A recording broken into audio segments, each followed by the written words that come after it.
The shuttle dropped through the violet clouds of Verith 6 like a stone falling into a purple ocean, and Alara Voss pressed her face against the window like a child seeing snow for the first time. She was not a child, though. She was 34 years old, freshly fired from the most respected terraforming company on Earth, and she had exactly enough money left in her account to make one terrible decision. The planet below her was beautiful in a way that made her chest hurt, with rolling fields of deep purple soil that glowed faintly in the fading light, forests of silver-barked trees that swayed without wind, and rivers that shimmered with bioluminescent microorganisms that turned the water into liquid starlight. Verith 6 had been jointly settled by humans and several alien species about 40 years ago, and it had become one of the most productive agricultural worlds in the mid-rim colonies, because the soil here was alive in ways that Earth soil could only dream of. Filled with tiny glowing organisms that broke down nutrients and fed them directly to plant roots. Every farm on Verith 6 was worth a fortune. Except one. Alara had found the listing on the Colonial Land Exchange 3 weeks ago, sitting in her tiny apartment on Earth, with rejection letters piling up on her kitchen table. And she had stared at the price for a full minute before checking it again, because 200 hectares of farmland on Verith 6 should have cost more than most people earned in a lifetime. But this plot was listed for less than the price of a used shuttle. The reason was simple, and everyone she talked to was happy to explain it to her in great detail. Nothing grew there. The farm had once belonged to a Tethari farmer named Colas, and the Tethari were tall insectoid beings known across the galaxy for their mastery of biocultivation. Beings who could sing to soil and make it yield crops that other species could not even imagine. So when a Tethari could not make land produce, that meant something was deeply wrong. Colas had vanished 15 years ago, without a word, without a note, without a trace, and from the day he disappeared, his land had refused to cooperate with anyone, and every crop planted in that soil had withered and died within weeks, no matter who planted it or what techniques they used. Alien agronomists had studied it. Tethari soil singers had performed their ancient rituals over it. Human botanists had tested every variable they could think of, and the result was always the same. The soil tested as chemically fertile, rich in every nutrient a plant could want, and yet nothing survived in it for long. The locals called it the dead acre, and they spoke about it the way people speak about haunted houses, with a mixture of pity and fear, and the quiet certainty that some places are simply broken beyond repair. Alara bought it anyway. She used her entire severance payment, signed the documents on her datapad while sitting in the shuttle terminal, and ignored the 3 messages from her mother asking her to please reconsider. The shuttle landed at the colony's main port, a bustling place filled with humans and aliens, moving between market stalls and cargo bays. And Alara hired a ground transport to take her out to the farm, watching through the window as the thriving purple fields of other farms gave way to something different. She knew she was getting close when the glow stopped. The living soil of Verith 6 produced a soft violet light at night, a gentle shimmer that came from the billions of bioluminescent organisms working beneath the surface. And as the transport crossed onto her property, that light simply ended, like someone had drawn a line in the dirt and told the glow to stay on the other side. The farmstead was a collection of low buildings designed in the Tethari style, with curved walls and doorways too tall for a human, and everything was covered in 15 years of neglect, with cracked walls and collapsed storage units, and a main house that looked like it was being slowly swallowed by the ground. Alara stood in the doorway of the main house and looked out over her land, 200 hectares of dark, silent, supposedly dead soil stretching out under a sky full of unfamiliar stars. And she felt something she had not felt since the day her bosses had called her theories ridiculous and shown her the door. She felt excited. Her neighbors came by during the first few days, and they were kind enough in the way that people are kind to someone they believe is making a terrible mistake.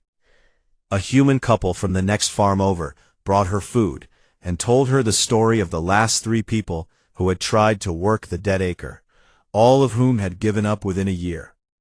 A group of Tethari from the nearby community sent a formal representative to inform her that the land held cultural significance and that they expected her to treat it with respect, which she promised to do.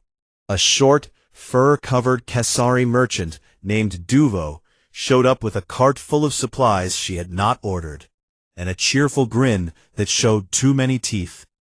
And when she told him she had not asked for supplies, he waved a paw and said he would put it on her tab, because she would need things eventually, and he liked to plan ahead. None of them believed she would last. Elara did not care what they believed. She had brought equipment with her, machines she had built herself from salvaged parts and clever engineering, devices that the terraforming company had refused to fund because they were designed to test a theory that her colleagues had called pseudoscience, soil memory. Elara believed that microbial ecosystems could store and transmit information through chemical and electrical signaling, that the living things in dirt were not just organisms, but a network, a web of tiny minds that remembered what had happened to them and passed that memory along through generations. Her bosses had laughed at her. The academic journals had rejected her papers. The funding committees had told her to pursue more practical research. But standing on the dead acre on her first night, running her jury-rigged sensors through the violet dirt, Elara saw something that made her hands shake and her breath catch in her throat. The bioluminescent organisms in the soil were not dead. They were glowing, but so faintly that no one had noticed, and they were not glowing randomly. They were pulsing in a pattern. Elara knelt in the dirt and watched the faint flickers of light move through the soil beneath her fingers, like a heartbeat, like a signal, like a message that had been repeating itself for 15 years, while everyone above walked past and saw nothing but dead ground.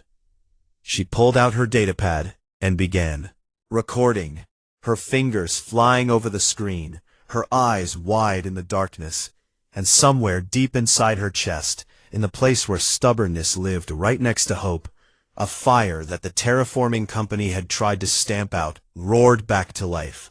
The soil was not dead. It was talking. And Elara Voss was finally ready to listen. For 3 weeks, Elara barely slept, and when she did sleep, it was on the floor of the main house, with her datapad clutched against her chest like a teddy bear, its screen still glowing with the patterns she had been mapping since that first night. The pulses in the soil were real, and they were everywhere.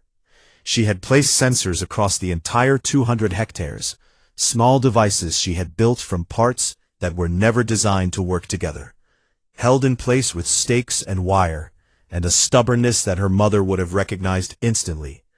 And every single sensor was picking up the same thing: faint, bioluminescent pulses, moving through the soil in waves, like ripples in a pond, like words in a conversation she could almost understand. She stopped eating regular meals because she forgot, and she stopped keeping track of what day it was because it did not matter, and she stopped answering messages from her mother because she did not know how to explain what she was doing in a way that would not sound insane. Duvo, the Kesari merchant, showed up every few days with food and water and a cheerful attitude that Elara found both annoying and secretly comforting. And he would sit on an overturned crate outside the main house and watch her work with his small, dark eyes, full of a curiosity he pretended was just good business sense.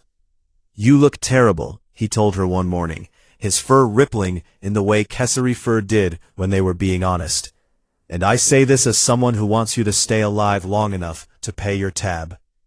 Elara ignored him and kept working. The patterns were getting clearer, and the more data she collected, the more certain she became that what she was seeing was not random biological activity, but structured information, a signal with rules and grammar and something that looked very much like intention. She built a translation matrix, a program that took the pulse patterns and tried to match them against known communication systems. And she fed it every database she had access to, from human linguistic models to Tethari biocipher archives to Kesari trade codes. And for days the program returned nothing useful. Then, on the 19th day, it found a match. 2 matches, actually. And that was where things got strange. The pulses were encoded in Tethari biocipher, an ancient agricultural language that Tethari soil singers used to communicate with living ecosystems. A language of chemical signals and electrical impulses that could tell soil what to grow and when to rest and how to heal itself after damage. But the biocipher had been modified, restructured according to a mathematical framework that Ilara recognized immediately because she had studied it in university. A framework developed by a human scientist named Claude Shannon back in the 20th century on Earth. Shannon entropy encoding, the foundation of human information theory. That made digital communication possible. The reason humans could send messages across the void of space without losing them to noise and interference. Someone had taken a Tethari biological language and reorganized it using human mathematics. This was impossible. No Tethari had ever studied human information theory because the Tethari considered their biosciences to be complete and self-sufficient, and had little interest in what they politely called humanity's mechanical approach to understanding the universe. No human had ever learned Tethari biocipher because it required a sensitivity to biological signals that humans simply did not possess naturally. Someone had bridged 2 worlds of knowledge that had never been bridged before, and they had used that bridge to write a message in the soil of a farm that everyone believed was dead. Ilara's hands were shaking when she ran the decoded signal through her translation matrix for the final time. The message was incomplete, fragmented by 15 years of slow degradation. But 3 phrases came through with terrible clarity. Do not harvest. The roots remember. Go deeper. She sat on the floor of the main house and stared at those words on her datapad screen until the light outside changed from the silver of Verith 6's daytime to the deep purple of its night, and she thought about what they meant, and who could have written them, and why. And the more she thought, the faster her heart beat. The soil was not dead, and it was not cursed, and it was not broken. It was locked. Someone had sealed the living ecosystem of this farm like a vault, programming the bioluminescent organisms to reject all biological input from above, to kill every seed and wither every root that tried to push down into the ground, not out of malice, but out of protection. The soil was guarding something, something underneath, something that someone had gone to extraordinary lengths to hide and preserve, someone who understood both Tethari bioscience and human mathematics well enough to combine them into something entirely new. The next morning, Sore came. She was a young Tethari soil singer, tall and elegant, with the iridescent carapace and long, delicate limbs of her species, and she had been sent by the Tethari elders to check on Ilara and to remind her, politely but firmly, of the cultural boundaries she had agreed to respect. The soil of this farm is sacred to the memory of Kolis, Sore said, standing in the doorway with her head nearly touching the frame, her voice carrying the harmonic undertones that made Tethari speech sound like music. And we ask that you do not dig deeper than the root line, as you promised. Ilara looked at Sore and thought about the message in the soil, about the word deeper pulsing beneath their feet right now, about the impossible fusion of human and Tethari knowledge. Someone had buried here 15 years ago. I understand, Ilara said, and she meant it. She truly did understand. She understood the weight of memory and the importance of promises and the way that sacred things deserved protection. She also understood that some secrets were too important to leave buried. That night, after Sore had gone, after Duvo had dropped off another crate of supplies with a joke about her credit getting worse by the day, after the purple darkness had settled over the dead acre like a blanket, Ilara carried her resonance scanner out to the center of the farm and knelt in the soil that glowed faintly beneath her knees. "I am sorry," she whispered to the ground, to Sore, to the memory of a Tethari farmer she had never met. "But you told me to go deeper, and I am not the kind of person who ignores a message just because it scares me." She activated the scanner and pointed it straight down, and what she saw on the screen made her forget about promises and boundaries and everything else, because 3 meters below the surface, spreading across the entire 200 hectares, like the nervous system of some vast sleeping creature, was a network of living roots that pulsed with light and hummed with data, and held within their structure more information than Ilara had ever imagined could exist in one place. The secret in the soil was not small. It was not simple, and it had been waiting for someone brave enough and stubborn enough and human enough to find it. Ilara dug carefully, the way a doctor opens a patient rather than the way a miner opens a mountain, using her resonance scanner to map every centimeter of ground before she moved a single grain of soil, because whatever was down there was alive, and she had no intention of hurting it. It took her 4 days to reach the network. 3 meters below the surface, in a layer of soil that had not been touched by sunlight in over a decade, she found them. Roots, but not the roots of any plant she had ever seen or studied or read about in any database. Roots that glowed with a soft golden light and branched in patterns that looked less like biology and more like circuitry, connecting and reconnecting in ways that made her think of computer networks and neural pathways, and the way human cities look from orbit at night. She touched one with her bare hand and felt a hum travel up her arm, like a whisper she could not quite hear. 100 hectares, and her scanner told her it went even deeper in some places, reaching down toward the geothermal layer of the planet, where heat from the core provided a constant source of energy, which meant the network was self-sustaining, feeding on the warmth of the planet itself, needing nothing from the surface to survive. It was the most extraordinary piece of bioengineering Ilara had ever encountered, and she had spent her career studying how living systems could be designed and shaped and guided. But it was what the roots contained that stopped her cold. Data. Vast, staggering, incomprehensible amounts of data, encoded in the cellular structure of the roots themselves, written into the DNA and the protein chains and the chemical bonds of every fiber and branch. Information stored at a density that made human hard drives look like cave paintings. Star charts showing regions of the galaxy that no living species had ever mapped. For organisms that had never existed on any known world, engineering schematics for technologies that Ilara could not even begin to understand.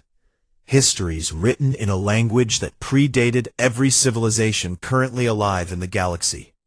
And memories, not data, but actual memories, the subjective experiences of beings who had lived and loved and wondered and feared, preserved in the root network like insects trapped in amber, still glowing, still warm, still somehow present.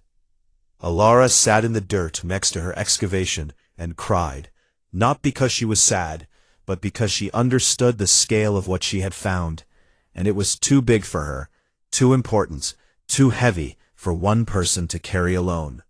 She called Sore. The Tethari soil singer arrived within the hour, and when she saw the excavation, she went very still in the way that Tethari do when they are experiencing emotions too large for their bodies to express, and the harmonics of her breathing changed to a low frequency that Ilara had never heard before. "You broke your promise," Sore said quietly. "I know," Ilara said, "and I am sorry, but you need to see this." She showed Sore the root network, and she showed her the data, and she watched as the young soil singer's compound eyes widened, and her mandibles clicked in rapid succession, which was the Tethari equivalent of a human's jaw dropping open. Sore called the elders.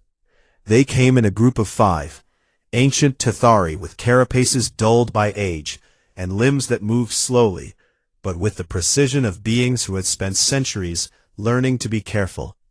And they descended into Alara's excavation one by one, and placed their hands on the glowing roots, and listened with senses that humans did not possess. When they came back to the surface, the eldest of them, a Tethari named Vren, whose voice carried harmonics so deep they vibrated in Ilara's chest, spoke a single word in the old Tethari. Ilara did not understand the word, but Sore translated it with a voice that shook. "Old growth," she said.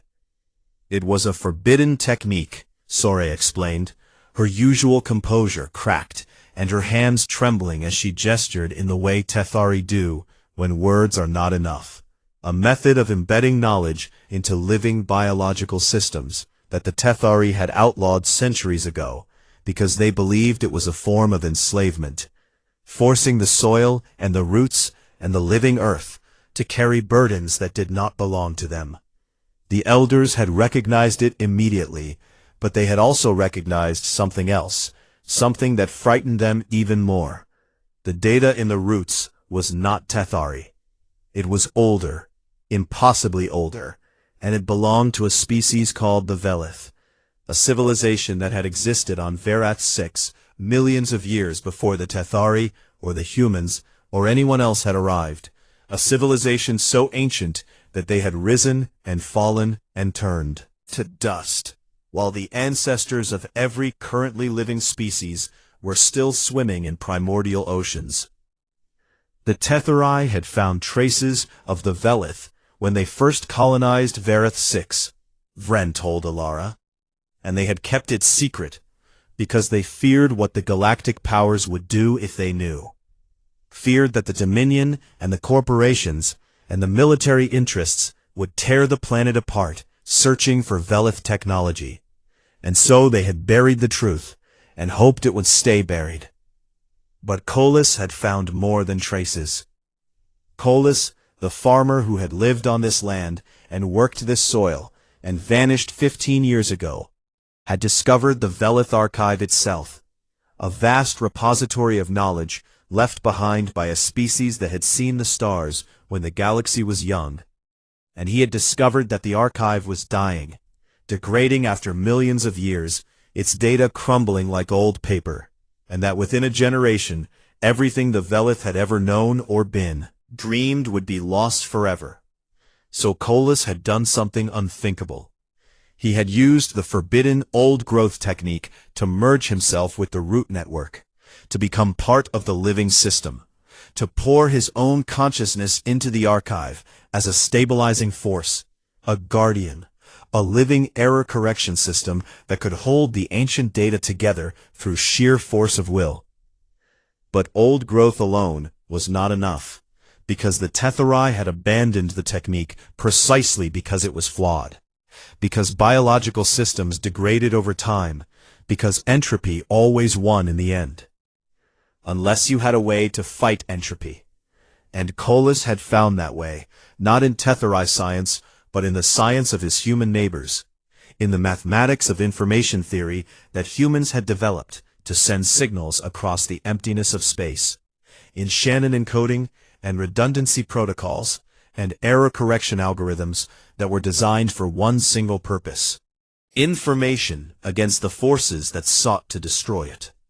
Colas had learned human mathematics, not from a university or a textbook, but from the human settlers he had lived beside for years, the farmers and engineers and teachers who had shared their knowledge freely, because that is what humans do. They share, they teach, they hand their tools to anyone who asks, and sometimes to people who do not even know they need them. He had taken what the humans gave him, and he had fused it with his own ancient bioscience, and he had used the result to save the memory of an entire civilization. A Tethari's sacrifice, a human's mathematics, and an alien legacy that spanned millions of years, all buried in a field that everyone called dead. Alara looked at the elders, and at Soray, and at the glowing roots beneath their feet, and she felt the weight of the thing she had uncovered settle onto her shoulders like a mantle she had not asked for, but could not refuse. "In there," she said, not as a question, but as a certainty she felt in her bones. "Kolis is still alive in the roots." Vren's ancient eyes met hers, and the old Tethari's voice was heavy with something that sounded like grief and pride and fear, all tangled together. "He has been holding the archive together for 15 years, Vren said. "And we did not know, we did not listen. We called this place dead, and we walked away and left him alone in the dark." The silence that followed was the loudest thing Alara had ever heard. And somewhere far below, in the golden web of roots that stretched across the land that no one had wanted, a faint pulse of light traveled from one end of the network to the other, like a heartbeat, like a sigh, like a man who had been waiting in the dark for 15 years and had finally heard footsteps above. The Dominion arrived on a Tuesday, which Alara would later think was fitting, because Tuesdays had always been her unluckiest day of the week. The day she had been fired from the terraforming company, the day her father had died, and now the day a warship descended through the violet clouds of Verith 6 and planted itself on the landing field outside the colonial port, like a steel fist pressing down on a table. Commissioner Halleck stepped off the ship with the careful precision of someone who considered every footstep a political statement. And Alara watched from the edge of her farm as the Unearthed official walked toward the colony administration building, flanked by soldiers in dark armor.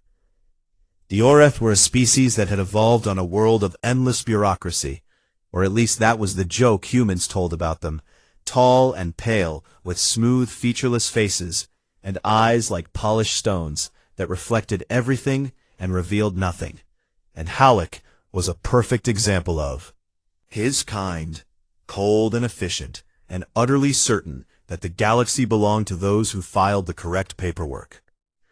Word had leaked, because word always leaked, and someone somewhere had heard about the Verith archive and had passed that information up the chain until it reached the Dominion's Department of Galactic Heritage, which was a name that sounded noble and grand, but which in practice meant a group of powerful people who seized ancient artifacts and locked them away where they could be used as bargaining chips in political games that never ended.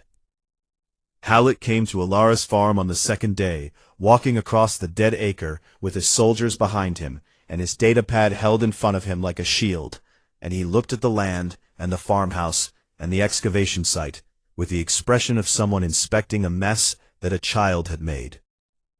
"Ms. Voss," he said, and his voice was flat and smooth, like a stone skipping across water.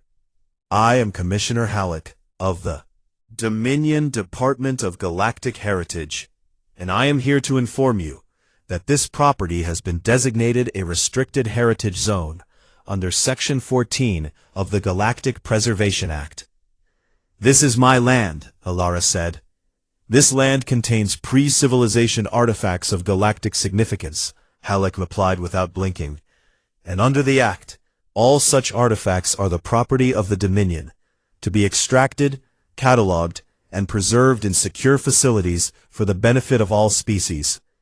Alara knew what extracted meant, because she had seen what the Dominion did to heritage sites on other worlds, how they sent in teams with machines that ripped artifacts from the ground without care for what was destroyed in the process, how they catalogued everything with cold efficiency and locked it in vaults that no one could access without clearance that no one ever received. Extracting the Verith archive would mean tearing up the root network, severing the connections, killing the living system that held the data together, and that would mean killing Kolis, the man who had sacrificed himself to preserve 1,000,000 years of knowledge, the man who was still alive in the roots beneath their feet, dreaming and holding and waiting. "No," Alara said. Halleck looked at her the way a mountain looks at a raindrop. "Ms. Voss, this is not a request.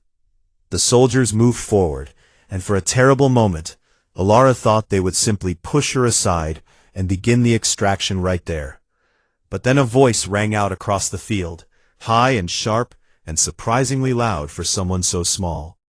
"I would not do that if I were you," Duvo said, waddling across the dirt with his fur bristling and his datapad held above his head like a flag.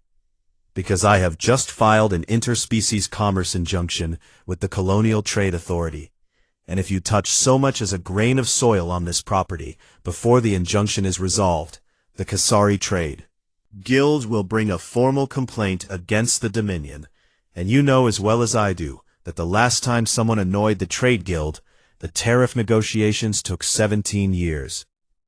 Halleck's smooth face did something that might have been a frown. The Kasari were not fighters, and they were not scientists, and they were not particularly impressive to look at. But they controlled more trade routes than any other species in the galaxy, and annoying them was the kind of mistake that made supply lines dry up and shipping costs triple overnight. The injunction was a stalling tactic, nothing more, a legal barrier made of paper and procedure that the Dominion could eventually tear through. But it bought time, and time was what Alara needed. That night she gathered them in the farmhouse. Duvo, who was eating something from a tin and pretending he was not terrified, Sore, who had come without being asked, because she had decided somewhere in the last few days that this fight was her fight too, and Vren, the eldest of the Tethari elders, who sat in the corner with his ancient limbs folded beneath him and his deep eyes watching everything. "The injunction will hold for a few weeks at most," Duvo said between bites, "and after that Halleck will have legal authority to begin extraction, and there is nothing I can file that will stop him permanently." "Then we need to make extraction pointless," Alara said. They all looked at her. "Halleck wants the archive because it is in one place," she said, and she could feel the idea forming in her mind the way a storm forms on the horizon, dark and electric and unstoppable. One location, one seizure, one vault, that is how the Dominion works. They take things and they lock them away.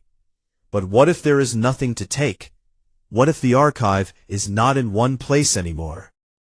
She explained her plan, and she watched their faces change as they understood what she was proposing. Network was a living system, and living systems could grow, could spread, could send out seeds and spores that carried information encoded in their DNA.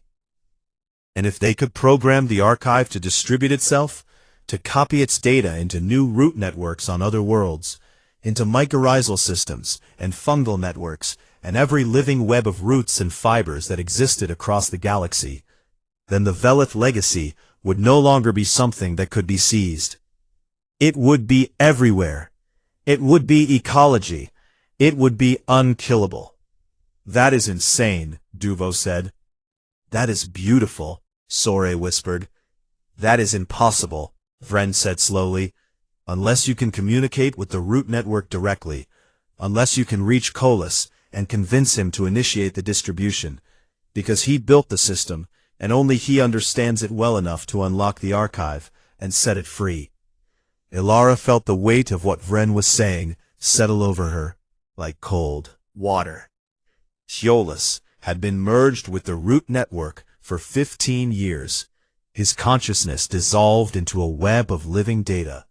His identity spread across 200 hectares of organic circuitry, and no one knew if he was still himself in any meaningful way, if there was still a person in there, or just an echo, a ghost, a pattern that looked like a mind, but had long since stopped being one. "I will reach him," Alara said. "How?" Sore asked. Alara looked at her hands, the hands of a human agricultural engineer who talked to dirt and believed it talked back. And she thought about all the times in her life when people had told her that what she wanted to do was impossible. "I will go into the soil," she said.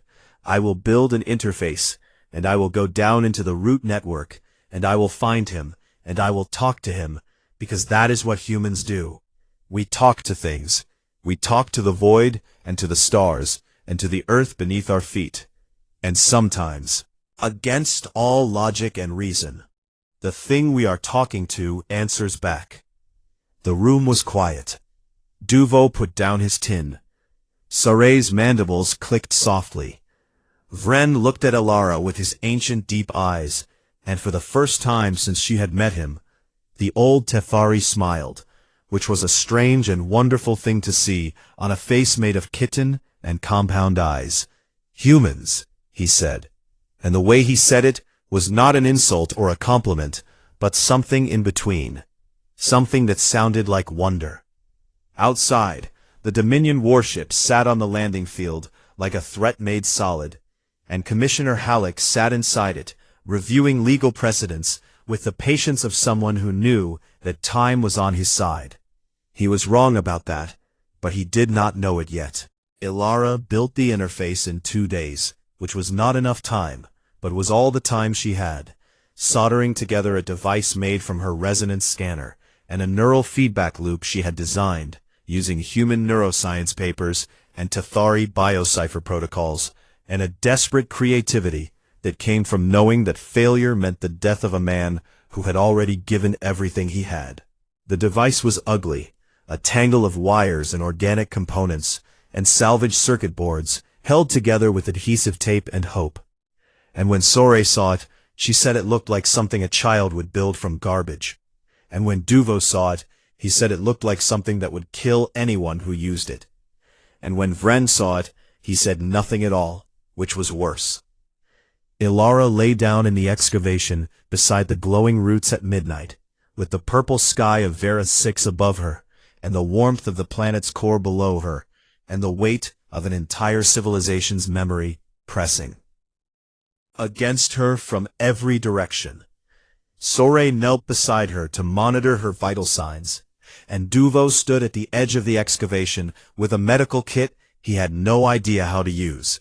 And Vren sat cross-legged on the surface above, his ancient hands pressed flat against the soil, humming a frequency so low it made the ground vibrate. "If my heart stops," Elara said to Sorey, "disconnect me immediately." "If your heart stops, I will disconnect you, and then I will be very angry with you," Sorey replied, which was the closest thing to affection the young Tethari had ever shown her. Elara activated the interface. Pain hit her first, a white-hot surge that traveled up her spine and exploded behind her eyes like a sun going nova. Because her nervous system was not built for this. Human neurons were not designed to interface with alien biocircuits, and her brain screamed at the intrusion the way a body screams when it touches fire. Her heart rate spiked, and Sorey's hands moved toward the disconnect, but Elara shook her head through gritted teeth, because she could feel something happening, something beyond the pain, something that felt like doors opening in rooms she never knew existed inside her own mind. Human neuroplasticity, the thing that made human brains different from almost every other intelligent species in the galaxy, the ability to adapt and rewire and form new connections in real time, was doing what it had always done best, adjusting to the impossible. Her brain was building new pathways, creating bridges between her human neurons and the alien root network, translating biological signals into thoughts and thoughts into signals. And the pain was not decreasing, but her ability to function through it was increasing, because humans had always been good at functioning through pain. It was practically a species trait. She sank into the network. It was like falling into an ocean made of light, an endless golden web of connections and data streams and memories that stretched in every direction, and she was tiny in it, a single point of consciousness drifting through a universe of information. And the scale of it nearly broke her, because she could feel the Verith in it. Millions of years of a civilization that had mapped stars and built wonders, and loved, and lost, and eventually faded into the soil of a planet that would not remember them unless someone chose to bow her. She called out, not with her voice, but with her mind, pushing a signal through the network the way she had learned to push signals through soil. Using the translation matrix she had built, broadcasting in the hybrid language of Tethari biocipher and human mathematics that only one person in the galaxy had ever spoken. "Colas," she called into the golden dark. "Colas, my name is Alara, and I bought your farm, and I know what you did, and I need your help." Silence. Then, like a current shifting in a deep ocean, something moved. It came from everywhere and nowhere. A presence that was not a body or a voice, but a pattern of awareness, woven through the roots like thread through cloth, frayed at the edges and thin in places where 15 years of solitary guardianship had worn it down, but still coherent, still present, still unmistakably a person. "You are the one who listens to dirt," the presence said, and there was warmth in it, and exhaustion, and a humor that 15 years in the dark had not managed to kill. "You knew I was here," Alara said. "I felt your footsteps on the first day," Colas replied, "and I felt your sensors on the second, and I felt you kneel in the soil on the third, and I knew what you were, because I had met humans before, and only a human would buy a dead farm and then get down on her knees to listen to the ground." He was tired. She could feel it. A weariness that went beyond the physical, into something fundamental, the exhaustion of a mind that had been holding 1,000,000 years of memory together through sheer willpower, correcting errors and patching degradation, and fighting entropy every single second of every single day, for 15 years without rest. "The Dominion is here," Alara told him. "They want to extract the archive, and if they do, they will destroy the network and you with it." "I know," Colas said. "I have felt their ship's vibrations through the soil." "I have a plan," Alara said, "but I need you to help me." She showed him what she wanted to do, pushing the concept through the network in a burst of data. The idea of distributing the archive, of sending it out through spores and seeds and mycorrhizal connections into the wider world, of making the Verith legacy part of the living ecology of the galaxy itself, uncapturable, unseizable, free. Colas was quiet for a long time, which in the network felt like standing alone in a vast golden cathedral, waiting for the walls to speak. "Will work," he finally said. "The encoding you designed with my mathematics, it will work. But initiating the distribution will consume most of the network's energy. And once it begins, it cannot be stopped. And when it is done, there will be nothing left here." He did not say what they both understood, that there would be nothing left of him either. "I have been holding this together for 15 years, Colas said, and his presence flickered with something that felt like a smile. "And I am very tired, and I would like my last act to be giving this gift to the galaxy, rather than watching it be locked in a Dominion vault." "Then, let us give it," Alara said. Together they worked, the human and the Tethari who was now the roots, merging Alara's encoding mathematics with Colas's bioarchitecture to create a transmission protocol that had never existed before. A way of writing data into living spores that would catch the upper atmosphere winds and ride the currents, eventually fall on other worlds, carried by trade ships and migration routes, and the simple, unstoppable drift of life through space. On the surface, Sore watched Alara's vital signs spike and crash and spike again, and Duvo paced back and forth with his fur standing on end, and Vren hummed his deep frequency into the soil, and none of them could see what was happening below, but all of them could feel it, a vibration building in the ground, a warmth rising from the depths, a sense of something enormous gathering itself for one final effort. The distribution began at dawn. Across the farm, the soil erupted with light, not the faint pulse that Alara had first noticed, but a blazing golden radiance that turned the dead acre into a field of fire. And from the ground rose clouds of luminous spores, billions of them, each one carrying a fragment of the Verith archive encoded in its DNA. each one a seed of knowledge that would drift and fall and take root in soil on worlds that had never heard of the Verith or Colas or a human woman who talked to dirt.